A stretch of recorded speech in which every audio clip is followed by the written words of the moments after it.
Good afternoon to all of you. तो जैसा कि आप लोग क्लास 12th की बायोलॉजी से हम लोगों ने फीमेल गैमीटोजेनेसिस तक पढ़ लिया था, यानी कि मादा युग्मकोद्भिद तक पढ़ लिया था। तो उसमें हम लोगों ने पढ़ा था जिसमें ये सारी चीज़ें, वो पार्ट 6 था। पार्ट 6 तक, यानी कि पार्ट 6 तक इसका हम लोगों ने कंप्लीट कर लिया। पार्ट 6 में उसके फलस्वरूप हम लोगों ने जो हमारा मादा युग्मकोद्भिद होता है या अंड कोशिका किस प्रकार से बनती है, उसमें प्रथमुख कोशिकाएं किस प्रकार से बनती हैं, सहायक कोशिकाएं किस प्रकार से बनती हैं, भ्रूण पोष का निर्माण किस प्रकार से होता है, ये सारी चीज़ें हम लोगों ने डिस्कस किया था। अब हम लोग आज जो पढ़ेंगे वो है फर्टिलाइजेशन, यानी कि निषेचन। क्या पढ़ेंगे बच्चों आज हम लोग? निषेचन, यानी कि पुष्पीय पौधों में निषेचन। फर्टिलाइजेशन इन फ्लावरिंग प्लांट, यानी जो हमारे एंजियोस्पर्म के पौधे हैं उनमें निषेचन किस प्रकार से होता है, फर्टिलाइजेशन किस प्रकार से होता है, उसके बारे में हम लोग डिस्कस करेंगे। तो टॉपिक स्टार्ट करने से पहले बच्चों, जो भी स्टूडेंट्स नए हैं, आप लोग हमारे चैनल को सब्सक्राइब कर लें और बेल आइकन को भी प्रेस कर लें, ताकि जो भी नए वीडियो अपलोड करें हम लोग, उसका नोटिफिकेशन सबसे पहले आपके पास पहुँचे। तो आप लोग वीडियो को लाइक भी कीजिए, शेयर भी कीजिए, और कोई भी इसमें अगर आपको डाउट हो रहा है तो कमेंट भी कीजिए। कमेंट में क्वेश्चन भी आप पूछ सकते हैं, मैं आपके क्वेश्चन की रिप्लाई अवश्य ही दूंगा। तो देखिए, हम लोग आज डिस्कस करेंगे फर्टिलाइजेशन क्या होता है। अगर हम लोग बात करें निषेचन की, तो इसकी सिंपल सी परिभाषा है कि लैंगिक रूप से लैंगिक रूप से दो विभिन्न, या कह सकते हैं लैंगिक रूप से दो विपरीत जनकों की आवश्यकता इसमें होती है, जिसमें से अगर हम इसे कहें कि एक नर एवं दूसरा मादा होगा, या अगर हम इसकी सीधी परिभाषा लिखें तो आप लिख सकते हैं कि नर एवं मादा युग्मकों के समेकन को ही निषेचन कहते हैं। यानी कि एक फीमेल गैमीट्स होगा, एक फीमेल गैमीट्स होगा, मान लीजिए फीमेल गैमीट्स है और ये मेल गैमीट्स है, इन दोनों का जब समेकन मतलब संलयन होगा, इसी प्रक्रिया को निषेचन कहते हैं। और इसके फलस्वरूप क्या बनेगा?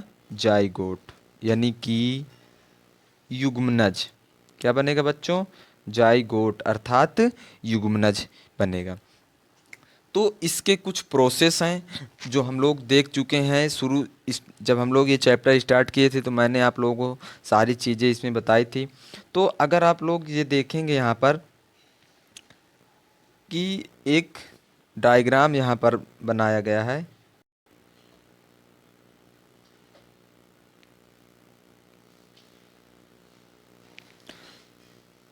और जो भी स्टूडेंट्स इसके पहले के वीडियो नहीं देखें वो प्लीज़ पीछे जाके सारे वीडियो देखें, ताकि आप लोगों को और अच्छे से समझ में आए। देखिए, अब यहाँ पर एक कोई प्लांट है, ये एक फ्लावरिंग प्लांट है बच्चों। ये कैसा एक प्लांट है? पुष्पीय पौधा है, यानी फ्लावरिंग प्लांट है। अब इस पौधे में क्या होगा कि इसका जब डेवलपमेंट होगा, इसका ये मेच्योर हो जाएगा तो इसमें पुष्प निकलेंगे। ये आपका एक पुष्प का स्ट्रक्चर दिख रहा है। देखिए, ये एक पुष्प का स्ट्रक्चर है जिसमें लिखा भी गया, देखिए कि एडल्ट स्पोरोफाइट विथ फ्लावर, यानी कि पुष्प के साथ हमारा जो यूथ स्पोरोफाइट है उसके बारे में दिया गया है। जैसे देखिए, मैंने आपको स्पोरोफाइट और गैमिटोफाइट दोनों के बारे में डिस्कस किया था, बहुत बहुत अच्छे से ही इसे मैंने आपको समझाया, दोनों को, गैमिटोफाइट और स्पोरोफाइट। ठीक है, बीजाणुद्भिद और युग्मकोद्भिद। अब देखिए कि पुष्प के स्ट्रक्चर में जब हम लोग पुष्प की संरचना पढ़ रहे थे, उसमें मैंने आप लोगों को बताया था कि जो मेन हमारे जो सहायक, मैंने उस आपको 4 चक्र पढ़ाए होंगे, ठीक है। एक बाह्य दलपुंज और एक दलपुंज, एक होता है आपका पुंकेसर और स्त्रीकेसर। इसमें से मैंने आपको बताया कि 2 सहायक होते हैं और 2 आवश्यक होते हैं, यानी कि 2 एसेसरी होते हैं और 2 नेसेसरी होते हैं। जो सहायक होते हैं वो हमारे बाह्य दलपुंज होते हैं और दलपुंज होते हैं, और आवश्यक क्या होते हैं आपके स्त्रीकेसर और पुंकेसर, ठीक। तो आप लोग देख रहे हैं कि इसमें परागकोश की एक संरचना दिखाई दे रही है आपको, जिसे हम लोग एंथर बोलते हैं, और एक आपका पिस्टिल यानी कि जायांग की भी संरचना यहाँ पर दिखाई जा रही है, ठीक है। जिसके बारे में हम लोग डिस्कस कर चुके हैं कि इसके यानी कि इसका जो कार्पल्स है, यानी अंडक जिसे बोलते हैं हम लोग, या अंडाशय ओवरी कहते हैं, उसका पूरा डायग्राम यहाँ पे दिया गया है, जिसमें देखिए स्ट्रक्चर आपका ओव्यूल है, ओवरी है, ठीक है।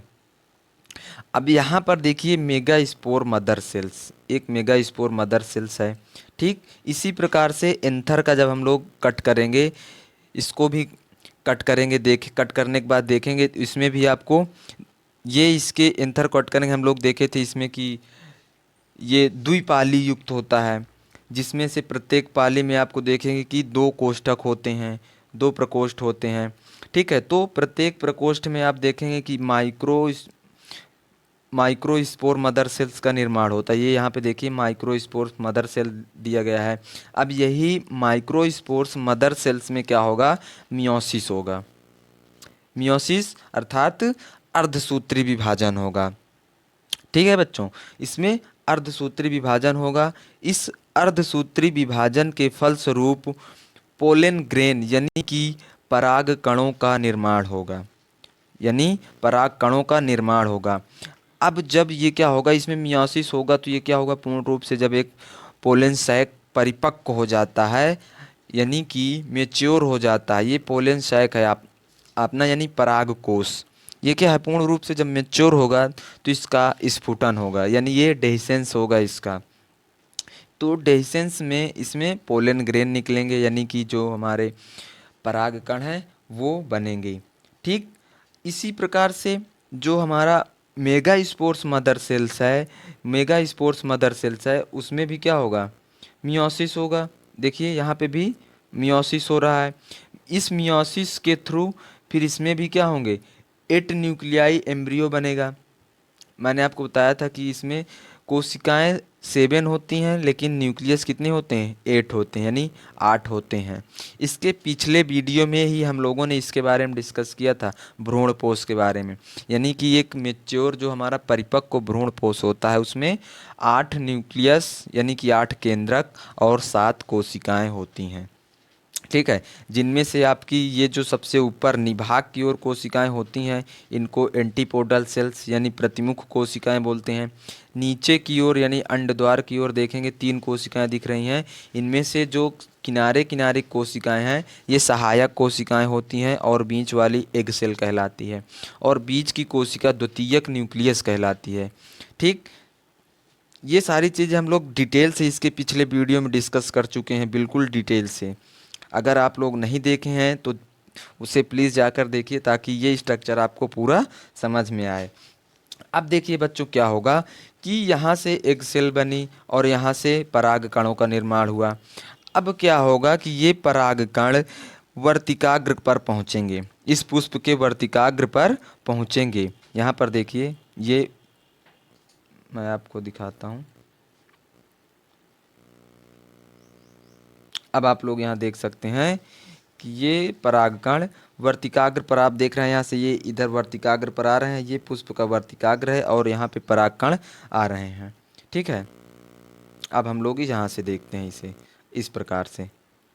अब देखिए ये परागकण इस वर्तिकाग्र में पहुँचे। अब जैसे ही हम लोग पढ़े हैं इसके पहले कि पुंकेसर से पराग कणों का निकलकर वर्तिकाग्र तक पहुँचने की क्रिया को परागण कहते हैं, यानी कि पॉलिनेशन कहते हैं, ठीक है। तो अब इसके हम लोग पॉलिनेशन भी पढ़ चुके हैं बहुत अच्छे से, उसके कई सारे प्रकार, ये सारी चीज़ें हम लोग डिस्कस कर चुके हैं, ठीक है। तो अगर आप नहीं देखे हैं तो उसे जाकर पीछे जस्ट पार्ट सॉरी ये पार्ट 7 आपका वीडियो है। पार्ट 6 में मैंने ये सारी चीज़ें बताया, ठीक है। ये पार्ट 7 है और पार्ट 6 में मैंने ये सारी चीज़ें पॉलिनेशन के बारे में डिस्कस किया है, तो आप उसे जाकर देख सकते हैं। अब देखिए यहाँ पर क्या होगा कि जब ये पराग कण आएंगे और वर्तिकाग्र पर पहुँचेंगे तो इस क्रिया को हम लोग कहते हैं पॉलिनेशन यानी परागण। अब पराग कण इसी स्टिग्मा पर जर्मिनेट होगा, यानी कि इसका अंकुरण इसी स्टिग्मा पर होगा और इसके थ्रू, इसी पराग कण के थ्रू एक जर्म ट्यूब बनेगी। इसी में से क्या बनेगी, एक जर्म ट्यूब बनेगी, ठीक है, जिसे हम लोग क्या बोलते हैं, पराग नलिका बोलते हैं, ठीक है, पराग नलिका। और या उसे पोलन ट्यूब भी कहा जाता है। ये पोलन ट्यूब क्या होगी, यहाँ से ग्रो करेगी, यानी यहाँ से आएगी और इस अंड द्वार की सहायता से अंदर प्रवेश कर जाएगी, अंड द्वार की सहायता से अंदर प्रवेश करेगी, ठीक है बच्चों। ये अंड द्वार की सहायता से इसके अंदर भ्रूणपोष के अंदर प्रवेश करेगी। अब इसी पराग नलिका के द्वारा, और ये पराग नलिका कुछ नहीं, ये सिर्फ एक पाइप नुमा संरचना होती है, यानी कह सकते हैं नली नुमा एक संरचना होती है, ठीक है। इसका कार्य क्या होगा कि अब इस पराग कण से, पराग कण के अंदर फिर डिवीजन होगा और इससे दो नर युग्मक बनेंगे बच्चों, दो नर युग्मक बनेंगे और ये दोनों नर युग्मक इसी पराग नलिका के द्वारा इस भ्रूणपोष में यहाँ पर प्रवेश करेंगे, यहाँ पर प्रवेश करेंगे। अब इनमें से जो है कि एक नर युग्मक हमारा ये जो अंड कोशिका है इससे संयुग्मित हो जाएगा, अंड कोशिका से संयुग्मित होकर के जाइगोट बना लेगा और ये जो द्वितीयक कोशिका है इसमें से संयुग्मित हो जाएगा। तो इसके थ्रू जो जाइगोट बनेगा वो 2n होगा और इसके थ्रू ये जो इसमें क्या हो गए, 3 केंद्रक हो गए, 2 तो पहले से ही थे और एक नर युग्मक का केंद्रक संलयित हो गया, 3 केंद्रक, यानी कि ये 3n हो जाता है। तो इस क्रिया को बच्चों फर्टिलाइजेशन बोलते हैं। ये जो इतनी सारी क्रिया है इसको हम लोग कहते हैं निषेचन, ठीक है बच्चों। तो आप लोग इस डायग्राम का स्क्रीनशॉट लेकर के इसे बना लीजिए अपनी बुक में, और कहाँ पे सारी चीज़ें हो रही वो चीज़ मैंने बता दी है आपको, ठीक है। अब बच्चों क्या होगा, जैसे ही फर्टिलाइजेशन यहाँ बताया गया, देखिए यहाँ से ये पोलन ट्यूब का निर्माण हो रहा है, पोलन ट्यूब बनेगी, ये देखिए पोलन ट्यूब बनेगी। पोलन ट्यूब, यहाँ पे पोलर न्यूक्लियाई है, ये एग सेल है, पोलर न्यूक्लियाई यानी द्वितीयक केंद्रक, इसे द्वितीयक केंद्रक भी कहते हैं। अब ये क्या होगा, इसी के थ्रू 2 केंद्रक आएंगे, डबल फर्टिलाइजेशन इसी क्रिया को बोलते हैं। एक साथ 2 बार निषेचन हो रहा है इसलिए इसे बोलते हैं डबल फर्टिलाइजेशन। तो बच्चों जो हमने अभी बताया आपको कि जो अंड कोशिका के साथ नर युग्मक संयुग्मित होता है तो उसमें से बनता है युग्मनज, बनता है बच्चों, यानी कि जाइगोट बनता है और जो पोलर न्यूक्लियाई के साथ संयुग्मन होता है उससे एंडोस्पर्म बनते हैं, ठीक है। फिर ये जो एम्ब्रियो जाइगोट का डेवलपमेंट होगा, ठीक है, जाइगोट का डेवलपमेंट होगा, उसके बाद क्या बनेगा, एम्ब्रियो। फिर एम्ब्रियो का डेवलपमेंट होगा, ये बनाएगा सीड्स यानी बीज बनाएगा। फिर जो एंडोस्पर्म है ये बनाता है सीड कोएट बनाता है, ठीक। तो इस तरह से इसका डेवलपमेंट होगा। अब ये पूर्ण रूप से जब बीज परिपक्व हो जाएगा तो इससे एक फिर नया पौधा आप यहाँ देखेंगे कि उगा सकते हैं, ठीक है बच्चों।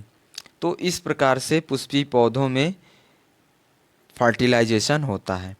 अब हम लोग इसके बारे में डिस्कस करते हैं, एक एक के बारे में देखिए।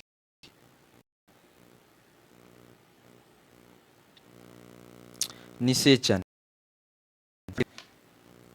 ठीक है बच्चों। तो लैंगिक रूप से, मैंने भी आपको बताया कि लैंगिक रूप से भिन्न, यानी कि दोनों क्या हो, लैंगिक, उनका जो लैंगिक है वो क्या हो, भिन्न हो, यानी कि लैंगिक रूप से भिन्न 2 जनन इकाइयों अर्थात नर एवं मादा युग्मकों, यानी जो उनका गैमीट होता है, के समेकन को निषेचन कहते हैं। अभी मैंने आपको ये बताया कि जब नर युग्मक और मादा युग्मक का संलयन होता है तो इसी क्रिया को निषेचन या फर्टिलाइजेशन कहते हैं। अब निषेचन के फलस्वरूप भ्रूण बनता है। ठीक है, मैं बताया कि निषेचन के बाद जाइगोट बनेगा और जाइगोट का जब निर्माण होगा इसके बाद इसका डेवलपमेंट होता है तो ये भ्रूण बनाता है। अब इसमें कुछ क्रियाएं हैं जो मैंने अभी आपको बताया कि जैसे पराग कणों का वर्तिकाग्र पर अंकुरण, यानी जो पराग कण वर्तिका यानी स्टिग्मा पर पहुंचती है तो उसका अंकुरण किस प्रकार से होता है उसकी एक ये अवस्था दी गई है। तो इसके बारे में अब हम लोग समझेंगे। ठीक है, देखिए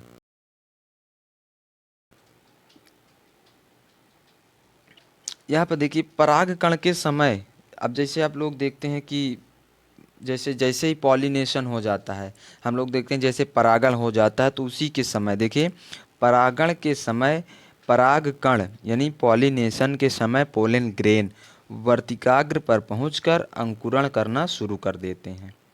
कुछ पौधों में परागकण वर्तिकाग्र पर पहुंचने के तुरंत बाद ही अंकुरण शुरू कर देते हैं, किंतु कुछ पौधों में कुछ समय बाद या कुछ घंटों से लेकर कुछ दिन बाद अंकुरण करते हैं। ठीक है, तो ये इनका एक अपना अपना लक्षण है कि किस पौधे में किस प्रकार से हो रहा है। कुछ पौधों में क्या होता है तुरंत अंकुरण शुरू हो जाता है, कुछ पौधों में कुछ घंटों या कुछ दिनों बाद स्टार्ट होता है। जो वर्तिका होती है वो जो वर्तिकाग्र होता है उसमें एक चिपचिपा द्रव स्रावित होता है जिसमें क्या होता है कि जल भी होता है, शर्करा कार्बनिक अम्लों का अवशोषण होता है। इसी से क्या होता है कि जल या शर्करा कार्बनिक अम्लों को अवशोषण कर लेता है परागकण।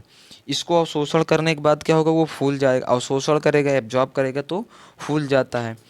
अब क्या होगा कि जो हम लोग पोलन ग्रेन पढ़े थे, हम लोग पढ़े थे कि इसमें देखे थे हम लोग दो लेयर पढ़े थे, एक बाहरी लेयर जिसे बाह्य चोल बोलते हैं और अंदर लेयर जिसे अंतः चोल बोलते हैं, यानी कि एक्जाइन और इंटाइन। तो क्या होगा कि जो जब ये फूल जाएगा परागकण तो इसका जो अंतः चोल होता है इंटाइन जो होती है इसकी जो इसकी इंटाइन ये जो इंटाइन होती है देखेंगे उसमें हम लोग पढ़े थे जनन छिद्र में है, जनन छिद्र में से बाहर की ओर वृद्धि करके एक नलिका बना लेता है।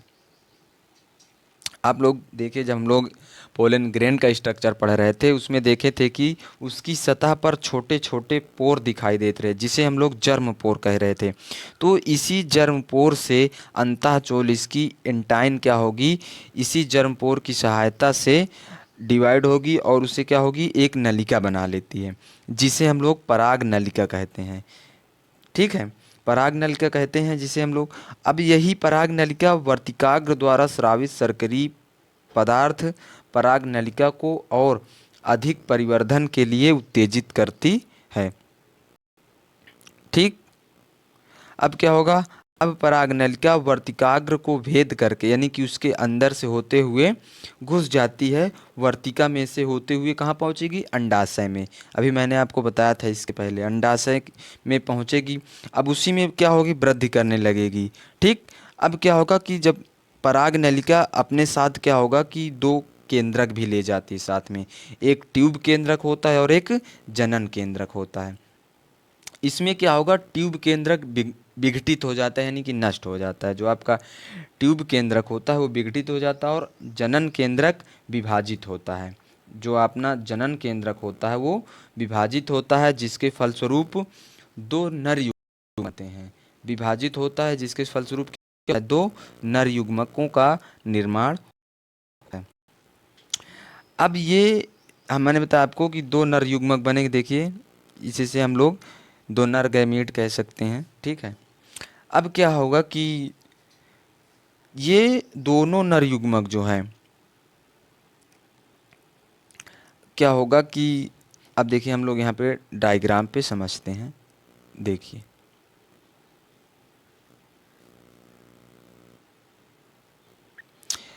यहाँ पर देखिए कि ये आपका एक स्ट्रक्चर दिया गया है, इसमें देख रहे हैं कि ये आपका पोलन सैक है, पराग कोश है।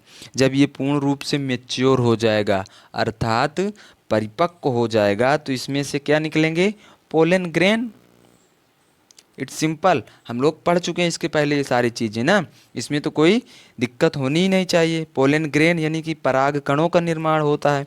तो ये पराग कण अब किसी के द्वारा भी, चाहे वो वायु के माध्यम से, चाहे जल के माध्यम से, चाहे जंतु के माध्यम से, कीट पतंगों के माध्यम से, किसी के भी माध्यम से वर्तिकाग्र पर पहुंचता है।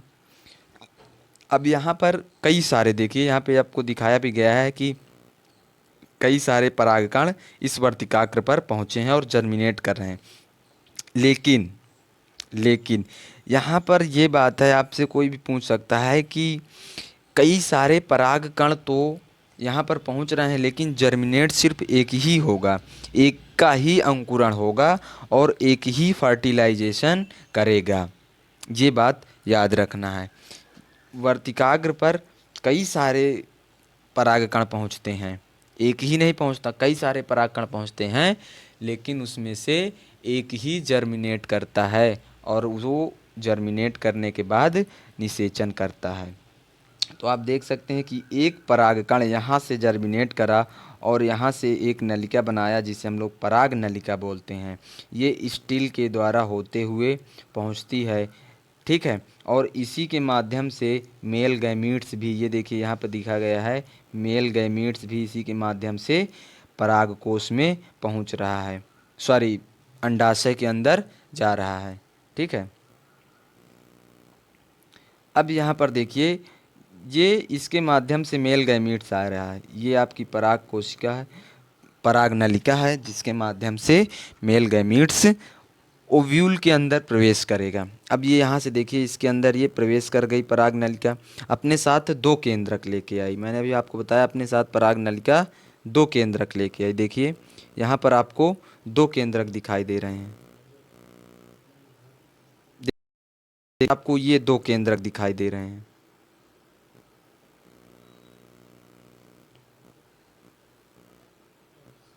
ये 2 केंद्रक आपको दिखाई दे रहे हैं, ठीक। अब इसमें से क्या होगा, दोनों ये अंदर जाएंगे और एक जो है इससे फर्टिलाइज करेगा एग सेल से। इनको क्या बोलते हैं हम लोग, एंटीपोडल सेल। थोड़ा सा इसका नाम हम लोग लिख लेते हैं,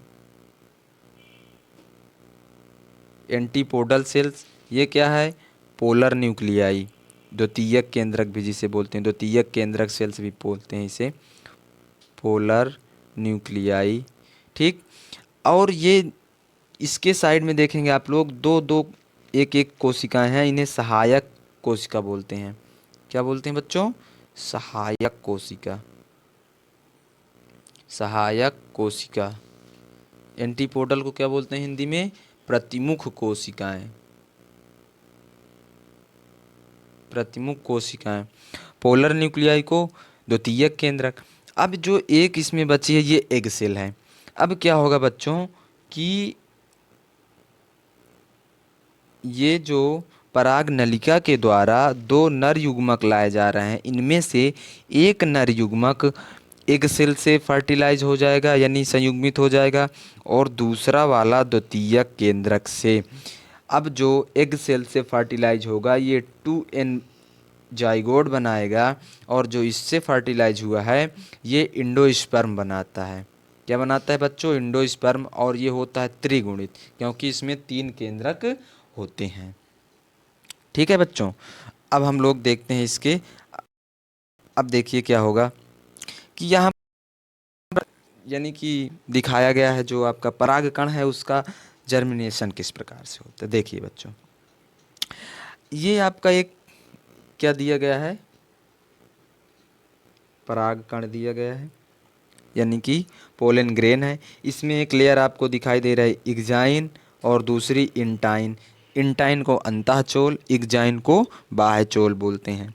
अब इसमें क्या हो गया, 2 केंद्रक आपको दिखाई दे रहे हैं, एक जर्मिनेट सेल्स केंद्रक दिखाई दे रहा है और एक ट्यूब न्यूक्लियस दिखाई दे रहा है, और ये यहाँ पे जर्म पोर है आपका। इसी जर्म पोर की सहायता से जर्म ट्यूब निकलती है, इसी जर्म पोर की सहायता से जर्म ट्यूब निकलती है। और जर्म ट्यूब कौन बनाता है, इंटाइन। ये देखिए यहाँ पे इंटाइन जो है यही क्या होगी, फूल जाती है और उसके बाद जर्म पोर की सहायता से पोलन ट्यूब का निर्माण करती है। ये क्या है, हमारी पोलन ट्यूब है, ये पोलन ट्यूब है।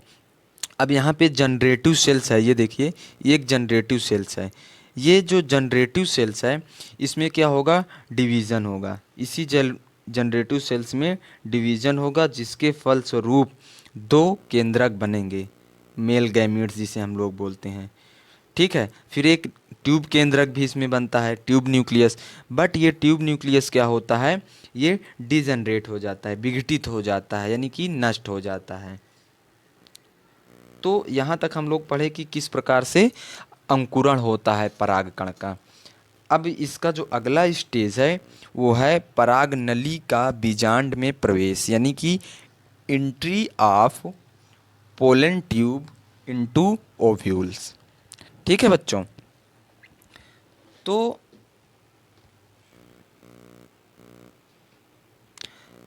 ये देखिए बच्चों, पराग नली का बीजांड में प्रवेश, यानी कि जब पराग नली बनेगी तो बीजांड द्वार के अंदर प्रवेश कर जाएगी बच्चों।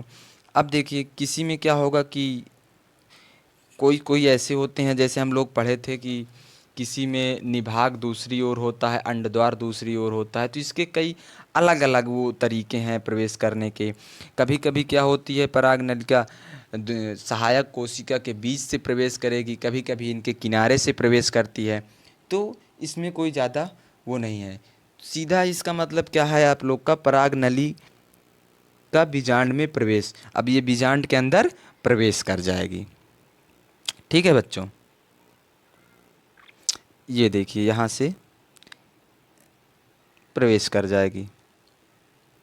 ये यहाँ से आपको दिख रहा है कि देखिए, ये कभी कभी क्या होता है कि इन्हीं कोशिकाओं के, देखिए इस डायग्राम में थोड़ा जूम कर लेते हैं। इस डायग्राम में देखिए ये कि ये सहायक कोशिकाओं से बीच से प्रवेश कर रही है। ये क्या है, सहायक कोशिकाओं के बीच से प्रवेश कर रही है, जिसे हम लोग सिनर्जिड्स तथा क्या बोलते हैं, अंड कोशिका के मध्य से, ये अंड कोशिका है ना, इसके मध्य से प्रवेश करती है। फिर इसमें दूसरे बी नंबर में दिया गया है, ये सहायक कोशिकाओं के किनारे से प्रवेश कर रही है। देखिए ये किनारे से प्रवेश कर रही है बिल्कुल। सी में क्या दिया गया है, ये क्या होगा कि एक सिनर्जिड को क्या होता है, नष्ट करके प्रवेश करती है। जैसे सिनर्जिड तथा अंडकोशिका के मध्य से, बी में सिनर्जिड तथा भ्रूण कोश की भित्ति के मध्य से प्रवेश करती है, भित्ति के मध्य, इसके वाल के अंदर से प्रवेश कर जाती है। और सी में क्या है कि ये एक सिनर्जिड को क्या होती है, नष्ट करके प्रवेश कर जाती है। तो इसकी ये प्रवेश करने की कई सारी वो हैं, जैसे कि इसमें दिया भी गया, देखिए अंड कोशिका व सिनर्जिड के मध्य से पहली वाली ए नंबर वाली। बी वाली है भ्रूण कोश की जो भित्ति होती है, यानी जो भ्रूण कोश की वाल होती है, वह एक सिनर्जिड के मध्य से प्रवेश कर रही है। ये अब यहाँ पर इसको नष्ट करके प्रवेश कर रही है, तो ये इसके अंदर प्रवेश कर जाएगी। अब क्या होगा, इसके अंदर ये प्रवेश करेगी तो अपने साथ ये दो मेल गैमीट्स भी लेके आएगी। तो अब नर एवं मादा युग्मकों का समेकन होगा, यानी कि fusion of male and female gametes. ठीक है बच्चों, इतना समझ में आया। चलो अब देखिए, अब इसकी भी कई सारी स्टेज आपको यहाँ पे दिखाई गई हैं, यानी कि एंट्री ऑफ पोलन ट्यूब भी देखिए, यहाँ पे एंट्री ऑफ पोलन ट्यूब इस डायग्राम में दिखाया गया है कि पोलन ट्यूब प्रवेश कर रही है इसमें। डिस्चार्ज ऑफ पोलन ट्यूब, यानी कि पोलन ट्यूब क्या होगी, डिस्चार्ज होगी, जिसके थ्रू क्या होगा, जो मेल गैमीट्स हैं वो ओव्यूल में निकल जाएंगे। फिर इसमें देखिए probable mode of gamete transfer, यानी कि यहाँ से गैमीट ट्रांसफ़र हो गए, इस पोलन ट्यूब से गैमील बाहर निकल गए। अब इसमें से ये निकल गए, निकलने के बाद क्या होगा कि इस स्ट्रक्चर में देख रहे हैं आप लोग। अच्छा एक मिनट, इसको हम लोग और अच्छे से समझते हैं।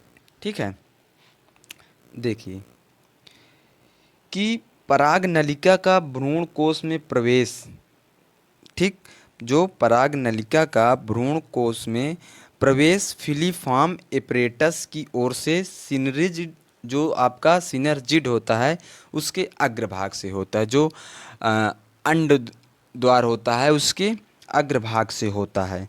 ठीक है। भ्रूण कोश में जब प्रवेश करने के बाद परागनलिका का सिरा खुल जाता है। ठीक है। उसका सिरा खुलेगा, तभी उससे क्या होंगे, नर युग्मक जो होंगे भ्रूण कोश में स्वतंत्र हो जाते हैं, जो भ्रूण कोश है उसमें स्वतंत्र हो जाते हैं, और जो उसका सिनर्जिड नष्ट हो जाता है, जो उसका सिनर्जिड है वो क्या होगा, नष्ट हो जाएगा। दूसरा सिनर्जिड निषेचन के पश्चात नष्ट होता है। एक सिनर्जिड तो पहले नष्ट हो गया, अब दूसरा कब कब नष्ट होगा, जब निषेचन हो जाएगा तब। फिर क्या होगा, लेकिन अगर यहाँ पे अगर आपसे कोई पूछे कि सिनर्जिड का कोई कार्य यहाँ पर है, तो आपको बताना है कि यहाँ पर एक्चुअली सिनर्जिड का कोई कार्य नहीं होता। ठीक, इसका कोई कार्य नहीं होता है। अब क्या होगा कि दोनों नरयुग्मक जो होंगे भ्रूण कोश में मुक्त हो जाएंगे। अब मुक्त होने के बाद क्या होगा कि एक जो है अंड कोशिका से संलयन करता है। ठीक है, किससे संलयन करेगा, अंड कोशिका से बच्चों संलयन करेगा। एक अंड कोशिका से संलयन करेगा और दूसरा जो है किससे संलयित होगा, द्वितीयक केंद्रक से। यानी कि एक अंड कोशिका से संलयन करेगा, एक क्या होगा, अंड कोशिका से संलयन करेगा। यही क्या है, आपकी लैंगिक क्रिया है, निषेचन यही है। ठीक है, जिसके अंतर्गत क्या होगा आपका नर युग्मक, यानी कि नर युग्मक और अंड कोशिका का निषेचन होता है।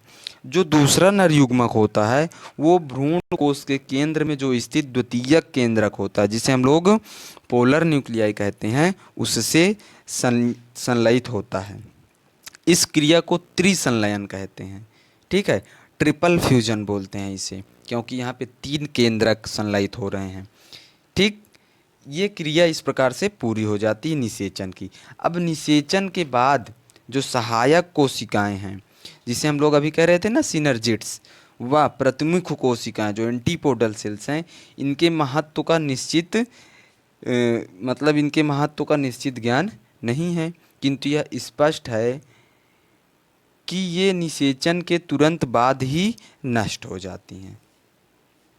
ठीक, अब जैसे यहाँ पे दिया गया है, एक एक डायग्राम करके हम लोग इसको स्टडी करते हैं। देखिए, ये इस डायग्राम में बताया गया है कि जो पराग नलिका है वो ओव्यूल के अंदर प्रवेश कर रही है। देखिए, यहाँ पर एग सेल है, ये एग न्यूक्लियस है, ये सेंट्रल सेल है आपकी, ये क्या है, सेंट्रल सेल है, और ये आपका पोलर न्यूक्लियाई, जिसे हम लोग द्वितीयक केंद्रक बोलते हैं, और ये इसकी मेम्ब्रेन है। ये क्या है, सिनर्जिड्स हैं, फिलीफॉर्म अपरेटस भी है यहाँ पे। अब यहाँ पे क्या है, स्पर्म, ये आपके मेल गैमीट्स जिसे हम लोग बोलते हैं, ये पराग नलिका के थ्रू अंदर प्रवेश कर रहे हैं। ये वेजिटेटिव न्यूक्लियस है, यहाँ पे 2 स्पर्म होंगे, 2 मेल गैमीट्स होंगे और एक वेजिटेटिव न्यूक्लियस है। वेजिटेटिव न्यूक्लियस जो है ये अब नष्ट हो जाता है यहीं से। ठीक, अब अगले में क्या दिया गया है कि आपका जो पोलन ट्यूब क्या होगा, इसका डिस्चार्ज होगा, यानी कि इसका जो मुख होता है वो खुल जाता है। जब यहाँ पर इसका मुख खुल जाता है तो इसमें जो नर युग्मक हैं, स्पर्म हैं, वो यहाँ से स्वतंत्र हो जाते हैं। ठीक है, ये देखिए यहाँ पर स्वतंत्र होकर पहुँच गए, ये स्पर्म यहाँ आ गए। ठीक, अब ये जो डिजनरेटिव वेजिटेटिव न्यूक्लियस, ये क्या होगा, डिजनरेट हो जाएगा। ठीक है, यहाँ पर सिनर्जिड न्यूक्लियन दिया है, पोलन ट्यूब यहाँ पे डिस्चार्ज हो गई। अब अगले डायग्राम में ये बताया गया है कि जो आपका गैमीट है उसका ट्रांसफ़र होगा। गैमीट का क्या होगा, ट्रांसफ़र होगा, यानी एक स्थान से वो दूसरे स्थान तक पहुँचेगा। अब अगले में देखते हैं हम लोग, ये आपके निषेचन की अवस्थाएं हैं, स्टेजेस ऑफ फर्टिलाइजेशन। देखिए, एक एक को हम समझते हैं। ये एक ओव्यूल का स्ट्रक्चर बनाया गया है, जिसमें ये स्टॉक है, ये आपकी फीमेल गैमीट्स हैं, दिखाई दे रहा है, ठीक है। फीमेल गैमीट्स, ये आपकी पोलन ट्यूब आकर के यहाँ से प्रवेश करेगी, फिर इसके थ्रू से मेल गैमीट्स निकले, ये पोलर न्यूक्लियाई है। इतनी इसकी स्ट्रक्चर आपको दिखाई देगा, इस प्रकार से पहुंच जाएंगे। यहाँ पर आपको पोलन गैमीट्स दिखाई देंगे, सॉरी मेल गैमीट्स हैं, ये दो मेल गैमीट्स हैं, ठीक है।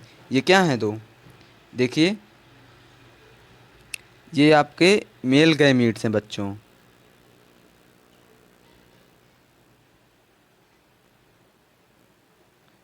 ये आपके मेल गैमीट्स हैं, ये एक और एक ये दोनों क्या हैं आपके मेल गैमीट्स हैं। अब इतना स्ट्रक्चर आपको दिखाई देगा। अब क्या होगा, इसकी अगली स्टेज में क्या होगा, देखिए यहाँ पर मेल गैमीट्स जो हैं, मेल गैमीट्स सेकेंडरी न्यूक्लियस है यहाँ पे, इससे एक फ्यूज करेगा और एक मेल गैमीट्स हमारा फीमेल गैमीट्स के साथ फ्यूज कर जाएगा। एक सेकेंडरी न्यूक्लियस के साथ फ्यूज करेगा इसके साथ, और दूसरा जो मेल गैमीट्स है ये फीमेल गैमीट के साथ फ्यूज करेगा, ठीक। अब इसके बाद क्या होगा कि जो सेकेंडरी न्यूक्लियस है, जो द्वितीयक न्यूक्लियस होता है, उसके साथ फ्यूज करेगा सेकेंड मेल गैमीट्स, और प्राइमरी क्या होगा, ये पहला वाला male gametes and female gametes fuse करके एक युग्मनज यानी जाइगोट का निर्माण करेंगे, ये जाइगोट का निर्माण करेंगे। अब यहाँ पर देखिए कि जो सेकेंडरी न्यूक्लियस जो था वो फ्यूज किया सेकेंड मेल गैमीट्स के साथ, तो बना लिया primary endosperm, primary endosperm nucleus. ये क्या बनाया, प्राइमरी इंडोस्पर्म न्यूक्लियस। देखिए फिर से एक बार यहाँ समझिए कि जो सेकेंडरी न्यूक्लियस था, द्वितीयक केंद्रक जो था, वो एक दूसरे मेल गैमीट के साथ यहाँ पर फ्यूज कर रहा है, ये देखिए संयुग्मित हो रहा है। और जो एक और दो मेल गैमीट से, एक तो द्वितीयक केंद्रक से संयुग्मित हो गया और दूसरा वाला अंडकोशिका से संयुग्मित हो गया। तो इसकी ये जो स्टेज बताई गई है, इसकी ये जो स्टेज बताई गई है, ये वाली स्टेज बताई गई है। अब देखिए यहाँ से कि जो सेकेंडरी न्यूक्लियस फ्यूज किया था वो बनाएगा प्राइमरी इंडोस्पर्म न्यूक्लियस, ये वाला प्राइमरी इंडोस्पर्म बनाएगा। और जो अंडकोशिका के साथ मेल गैमीट्स का फॉर्मेशन हुआ था वो बनाएगा आपका जाइगोट, जो कि ये है। अब ये जाइगोट जो बनेगा ये 2n बनेगा। ये जाइगोट क्या होगा, देखिए 2n बना। अब ये कैसा होगा, 3n होगा। यहाँ पर देखिए 3n होगा, ये 3n होगा। क्यों, क्योंकि इसमें 3 न्यूक्लियस प्रेजेंट थे, 3 न्यूक्लियस उपस्थित थे। तो इस क्रिया को बोलते हैं त्रिसंलयन। क्या बोलते हैं इसे, त्रिसंलयन। और इसे बोलते हैं द्विसंलयन। ये दोनों प्रक्रियाएं जो हो रही हैं एक साथ हो रही हैं बच्चों, त्रिसंलयन और द्विसंलयन। अब जो मेल एंड फीमेल गैमीट्स का फ्यूजन हो रहा है, इस प्रक्रिया को बोलते हैं सिनगैमी। इस प्रक्रिया को क्या बोलते हैं हम लोग, सिनगैमी। ठीक बच्चों, तो इस प्रकार से फर्टिलाइजेशन इनमें पूर्ण होता है। फर्टिलाइजेशन इस प्रकार से पूर्ण होता है। इतनी बात आपको समझ में आई बच्चों, ठीक। इस प्रकार से आपका जो निषेचन की क्रिया है वो पूर्ण हो जाती है। अब क्या होगा कि ये जो जाइगोट बना है 2n है, ये डेवलप होगा और इससे एम्ब्रियो बनेगा, यानी कि भ्रूण बनेगा। क्या बनेगा बच्चों, इससे एम्ब्रियो बनेगा, यानी कि भ्रूण का निर्माण होगा। ये भ्रूण आगे चल करके डेवलप्ड होगा और बीज बनाएगा, बीज बनाएगा। अब ये जो पूरा अंडाशय है ये इसका डेवलप्ड होगा और ये अंडाशय आपका फल में बदल जाएगा, यानी फ्रूट में बदल जाएगा। ठीक, आपसे पूछा जा सकता है ये क्वेश्चन कि फल किससे बनता है, अंडाशय से। बीज किससे बनता है, एम्ब्रियो से। ठीक है। तो अब ये क्रिया जो है त्रिसंलयन और द्विसंलयन की क्रिया एक साथ में हो रही है, तो इसको एक नाम दे दिया गया दोहरा निषेचन। देखिए दोनों साथ में हो रही हैं, दो बार निषेचन हो रहा है, एक बार त्रिसंलयन एक बार द्विसंलयन, तो इस क्रिया को ही बोलते हैं हम लोग दोहरा निषेचन, डबल फर्टिलाइजेशन। ठीक है बच्चों, अब हम लोग आगे बढ़ते हैं।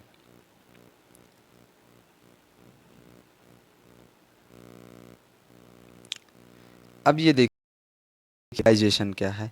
अब इसके बारे में यही सारी चीज़ें हैं जो मैंने अभी आपको बताया। देखिए कि जो पुष्पीय पौधे होते हैं उनमें क्या होगा कि जो पुष्पीय पौधे होते हैं उनमें एक ही भ्रूण कोश में, देखिए पुष्पीय पौधों में एक ही भ्रूण कोश में दो बार निषेचन होता है, दो बार निषेचन होता है।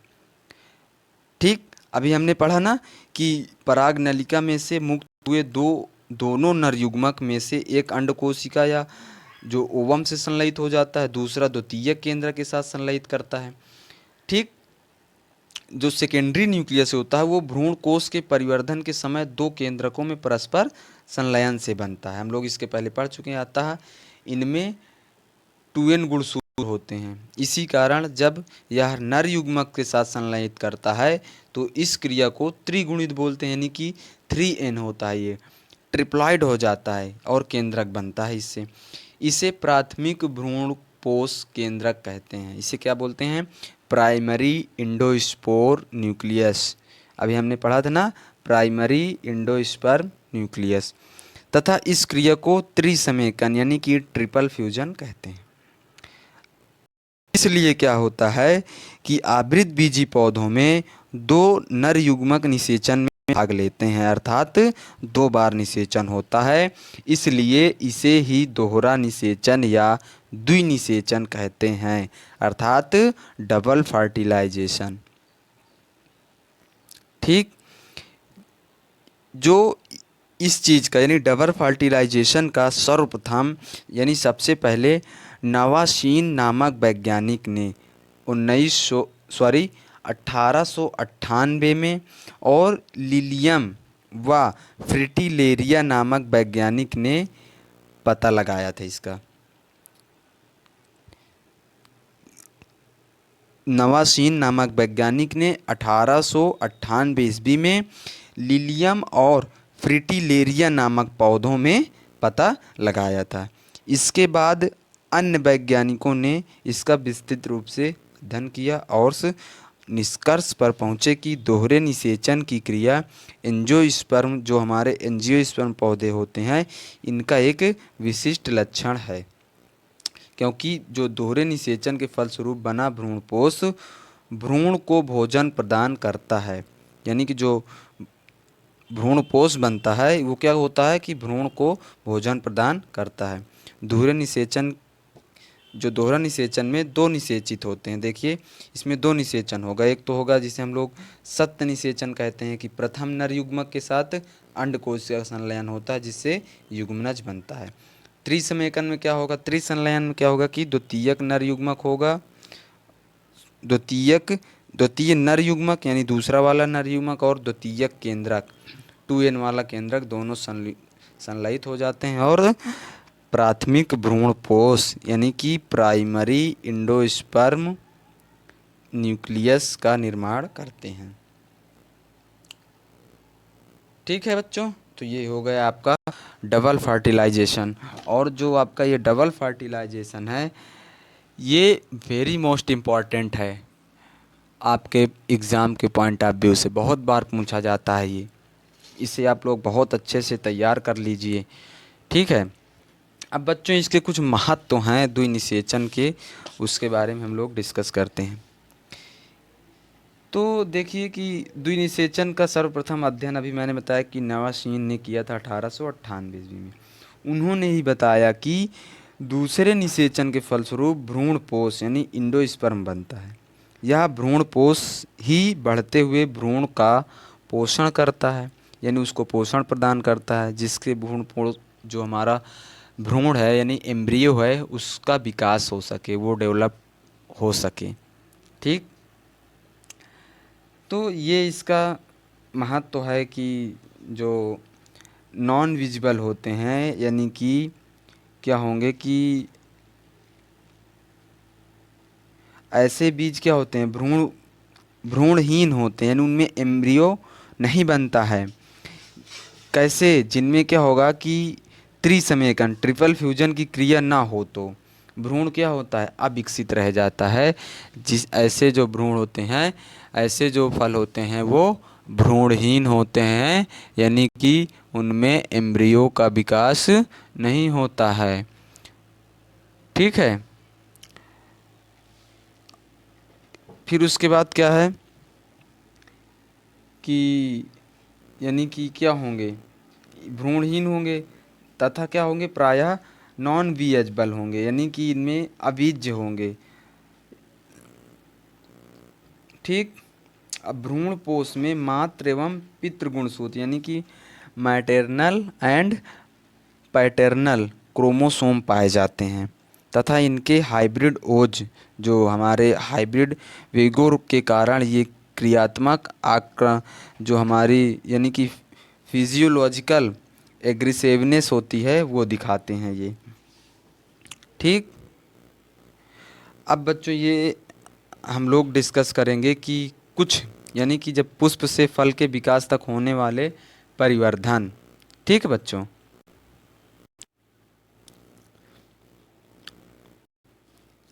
अब देखिए बच्चों हम लोग पुष्प से फल के विकास तक होने वाले परिवर्धन के बारे में, कि जो हमारा बाह्य दल होता है, ये सेपल जो होता है, ये प्रायः क्या होते हैं, झड़ जाते हैं, निकल जाते हैं, किंतु कुछ फलों में ये चिरलग्न होते हैं। ठीक, और दल यानी जिसे पिटल्स बोलते हैं, ये भी क्या होते हैं, झड़ जाते हैं। पुंकेसर स्टैमिन्स जो होते हैं ये भी क्या होते हैं, झड़ जाते हैं।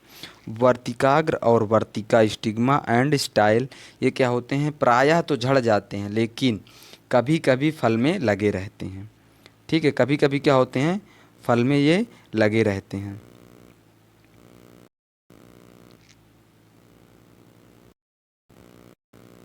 कभी कभी फल में ये लगे रहते हैं। आप लोग भुट्टे में देखे होंगे, जो मकाई होती है उसमें देखिए कि रेशम के बालों के समान कुछ संरचनाएं लगी होती हैं, वो क्या होती हैं, वर्तिकाएं होती हैं। जो वर्तिका होती वही दिखाई देती है, स्टिल्स जो होती हैं वही होती हैं। मक्के के ऊपर देखेंगे, मक्का का जो भुट्टा होता है उसके ऊपर देखिए कुछ रेशम की तरह के बालों जैसी कुछ संरचनाएं दिखाई देती हैं। वो ओवरी क्या होगी, ये अंडाशय भी मैंने बताया, ये फल में विकसित हो जाता है। जो अंडाशय की भित्ति होती है पेरिस्पर्म बनाती है। ठीक, जो बीजांड है ओव्यूल, ये बीज में परिवर्तित होगा। अंड कोशिका एक सेल भ्रूण का भाग होता है। अध्यावरण जो इंटेग्यूमेंट्स होता है, बीज आवरण या बीज चोल, बीज ब्रंथ क्या होते हैं, नष्ट हो जाते हैं। बीजांड द्वार के रूप में बना रहता है। नाभिका जिसे हम लोग हाइलम बोलते हैं या हीलम कहते हैं, ये नाभिका बनाता है। बीजांड का यानी न्यूसिलस जो ये प्रायः अवशोषित हो जाता है। कभी कभी पेरिस्पर्म भी बना लेता है। भ्रूण कोश एम्ब्रियो सैक, इसमें भ्रूण पोष व भ्रूण विकसित होते हैं। जो भ्रूण कोश होता है इसमें ये भ्रूण पोष और भ्रूण विकसित होते हैं। तो ये था बच्चों आपका। अब देखिए क्या है, हम लोग थोड़ा से आप इतिहास की मुख्य विशेषताएं एवं पीढ़ी एकांतरण, यानी कि अल्टरनेशन ऑफ जनरेशन। ठीक, अल्टरनेशन ऑफ जनरेशन। तो बच्चों क्या है कि जो salients feature of life history of angiospermic spermic plant and alternation of generation, ये जो अल्टरनेशन ऑफ जनरेशन पीढ़ी एकांतरण है, इसके लोग पढ़ चुके होंगे पीढ़ी एकांतरण क्या। देखिए बच्चों, इसमें पीढ़ी एकांतरण का मतलब मैं सीधी भाषा में आपको बताता हूँ कि कोई भी जीव होगा, सभी जीवों का पीढ़ी एकांतरण आप लोग देखते होंगे कि पहले वो उसका जन्म होगा यानी बॉर्न होगा, उसके बाद धीरे धीरे वो उसका डेवलपमेंट होगा, एडल्ट होगा, ठीक है। फिर उसमें क्या होगा, उसके फिर संतानें उसके उत्पन्न होंगी और एक दिन उसकी डेथ हो जाएगी। फिर उसकी संतानें बढ़ेंगी, इस प्रकार से क्या होगा, उसकी संतानें फिर धीरे धीरे, ये इसको बोलते हैं हम लोग अल्टरनेशन ऑफ जनरेशन। जैसे देखिए ये एक पौधा है, ये पौधा है बीजाणुद्भिद यानी स्पोरोफाइट प्लांट है। ये स्पोरोफाइट प्लांट है। अब इस ये डेवलप्ड होगा, इसमें देखिए फ्लावर बनेगा। फ्लावर में सारी चीज़ें दी गई हैं आपका, petal, sepal, anther, filament, stigma, style, ovary, pistil, स्टेमन, ये सारी चीज़ें तो हम लोग डिस्कस कर चुके हैं। अब क्या होगा, इसके जो एंथर होगा उसमें क्या होंगे, पोलन ग्रेन बनेंगे। पोलन ग्रेन से फिर ये पोलन ग्रेन वर्तिकाग्र पर पहुंचेंगे और पॉलिनेशन की क्रिया होगी। एम्ब्रियो सैक में पहुंचेंगे, ये मेल यू गैमिटोफाइट, इसको हम लोग बोलते हैं निषेचन। फर्टिलाइजेशन होगा, स्पर्म यहाँ पे जाएंगे, एग सेल मिलेगा, फर्टिलाइजेशन होगा। इस फर्टिलाइजेशन से एम्ब्रियो बनेगा, एम्ब्रियो से क्या होगा, बीज बनेगा, बीज का जर्मिनेशन होगा, फिर ये पौधा बनेगा, फिर ये पौधे से फिर यही प्रक्रिया दोहराई जाएगी। इस प्रकार से ये प्रक्रिया क्या होगी, दोहराती रहती है।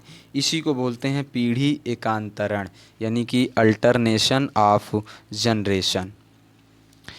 ठीक है बच्चों, ये चीज़ समझ में आया आपको?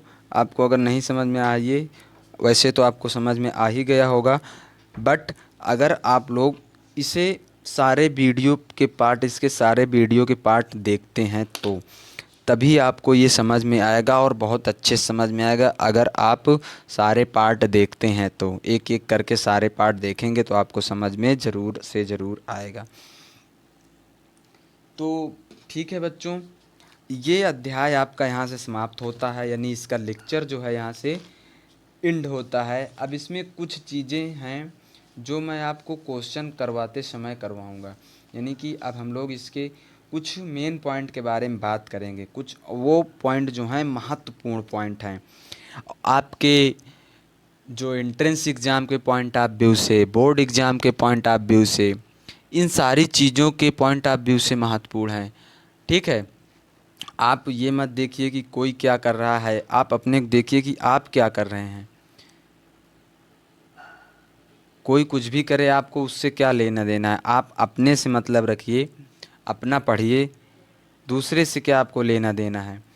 अगर आप, और एक बात ये जान लीजिए कि आप लोग, कुछ बच्चे होते हैं, कुछ स्टूडेंट्स होते हैं जो बहुत उनको मतलब कि कहीं कुछ थोड़ा सा यहाँ से पढ़ेंगे, कुछ दूसरे वीडियोस पढ़ेंगे, दूसरे यूट्यूब से पढ़ेंगे, दूसरे यूट्यूबर के वीडियो देखेंगे।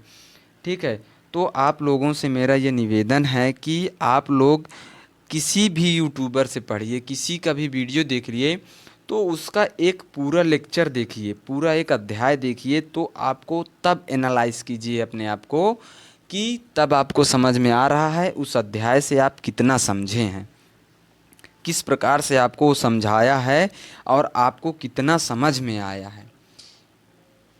इस प्रकार से आप अपने आप को एनालाइज कीजिए। बच्चों, जब तक आप एनालाइज नहीं करेंगे कुछ नहीं होने वाला।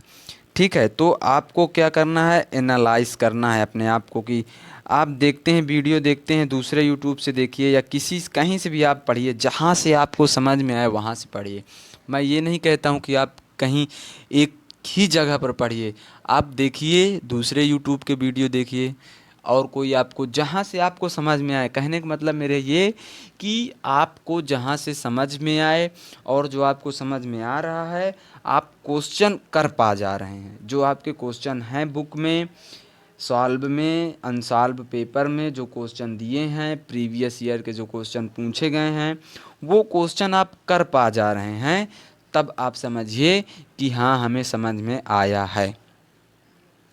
और ये मैं आपसे कहता हूँ, पूरा विश्वास दिलाता हूँ बच्चों कि अगर आप ये जितने वीडियो सारे मैंने बनाए हैं, पार्ट ये 7 हैं, अगर आप इसके सारे पार्ट देखते हैं तो आपको मैं विश्वास दिला के कहता हूँ कि आपको कोई बात भी समझ में ऐसा नहीं है कि ना आए।